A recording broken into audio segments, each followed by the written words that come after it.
Hello guys, how are you. आज हम लोग नेक्स्ट टेंस पढ़ेंगे। नेक्स्ट टेंस है past perfect tense.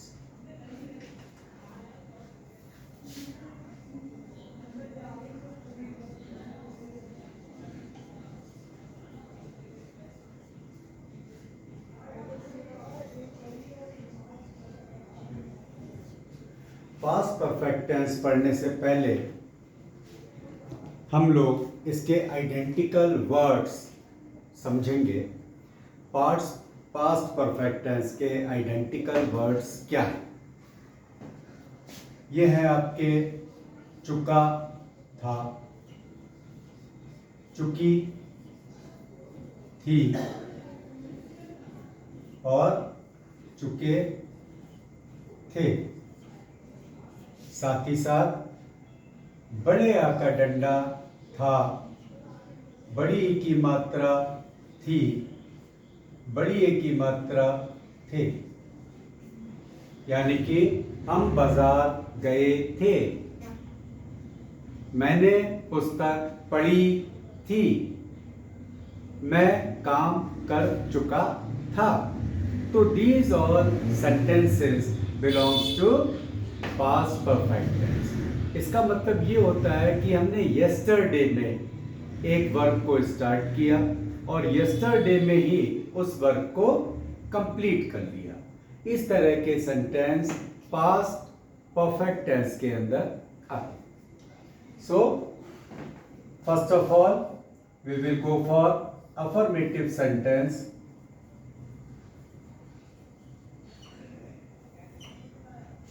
Affirmative sentence we use with he, she, it, name, singular number, साथ ही साथ I, we, you, they and plural number. We use helping verb had along with third form of verb.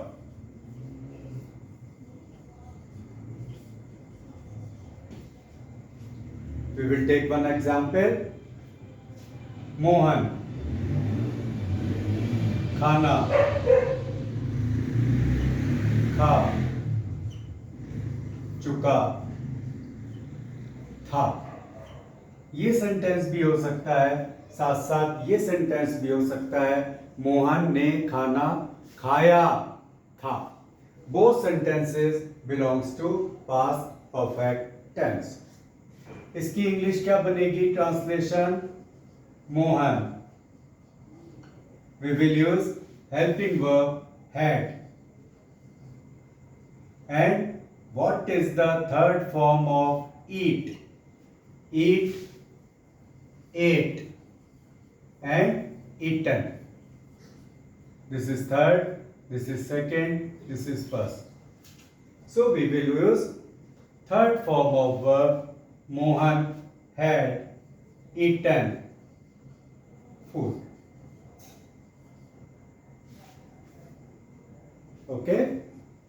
यानी कि अगर sentence में चुका था होगा, बड़े आ का डंडा वर्ब के साथ हो और बाद में था लगा हो, तो हम समझ जाएंगे कि ये टेंस पास्ट परफेक्ट टेंस को बिलोंग करता है। इसका अगर हम अपोजिट देखें, यानी कि अगर किसी सेंटेंस में हैड आएगा और हैड के साथ में थर्ड फॉर्म आएगी इंग्लिश में, तो हम समझ जाएंगे this sentence belongs to past perfect tense. Now for negative,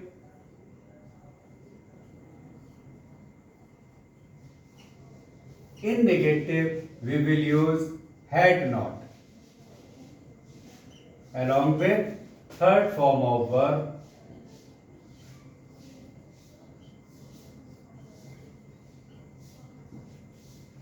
We will take similar example, same example. Mohan खाना खा चुका था। मोहन खाना नहीं खा चुका था।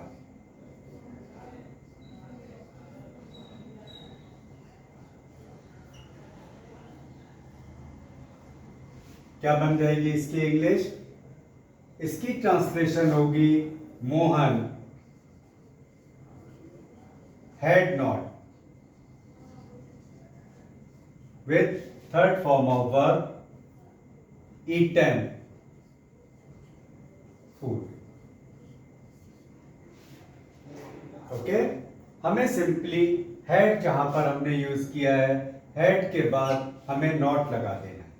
हैड के बाद यानी कि हेल्पिंग वर्ब के बाद अगर हम नॉट लगा देते हैं then sentence will become negative. For interrogative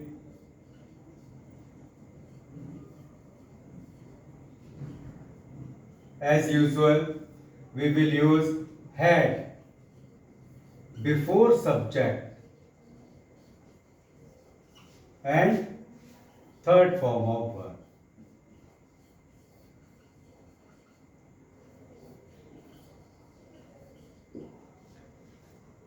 इसी सेंटेंस का अगर हम इंट्रोगेटिव बनाते हैं तब होगा क्या? मोहन खाना खा चुका था एंड साइन ऑफ इंट्रोगेशन। क्या बन जाएगी? हमें सिंपली इस वाले हेड को, सब्जेक्ट हमारा मोहन है, subject Mohan, Mohan is the working body in the sentence, so Mohan is the subject. हमें इस हेड को इस मोहन से पहले रखना है, means had Mohan eaten food and sign of interrogation. Okay, तो इस तरह से आज हमने समझा कि किस तरह हम पास्ट परफेक्ट टेंस के तीनों sentence affirmative, negative and interrogative किस प्रकार से बनाते हैं। Now we have understood how we can translate affirmative sentence, negative sentence and interrogative sentence. साथ ही साथ हमने ये भी सीख लिया interchange of sentence, means affirmative to negative, affirmative to interrogative. इसका अगर हम अपोजिट कर देंगे तो इंट्रोगेटिव से अफर्मेटिव एंड नेगेटिव से अफर्मेटिव, यानी कि अगर हमें नेगेटिव से अफर्मेटिव बनाना है हम इस नॉट को एलिमिनेट कर देंगे, हटा देंगे, और अगर हमें इंट्रोगेटिव से अफर्मेटिव बनाना है तब इस हेड को यहां से हटाकर हम मोहन के बाद यहां पर रख देंगे, तब ये सेंटेंस इंट्रोगेटिव से अफर्मेटिव बन पाएगा। ओके, हर बार की तरह मैं थोड़ा सा ब्लैक बोर्ड आपके लिए दे देता हूं, विजुअलाइज हो जाएगा। यहां पर वीडियो को पॉज कीजिएगा, सारे रूल्स को अपनी रूल्स की कॉपी में नोट डाउन कीजिएगा, ताकि फ्यूचर में कभी भी आपको समझ में नहीं आए तब इस रूल की हेल्प से आप ट्रांसलेशन इजीली कर पाओगे। साथ ही साथ हमें इन रूल्स को लर्न भी करना है। जब तक ये रूल्स हमें लर्न नहीं होंगे हम कोई भी सेंटेंस को ट्रांसलेट नहीं कर पाएंगे। हर बार की तरह आई होप कि आप इन रूल्स को नोट डाउन करेंगे, इन रूल्स की अपने बुक्स में जो भी एक्सरसाइज दे रखी है प्रेजेंट परफेक्ट टेंस से रिलेटेड, उनकी एक्सरसाइज आप प्रैक्टिस करेंगे। और साथ ही साथ अगर आपको मेरा चैनल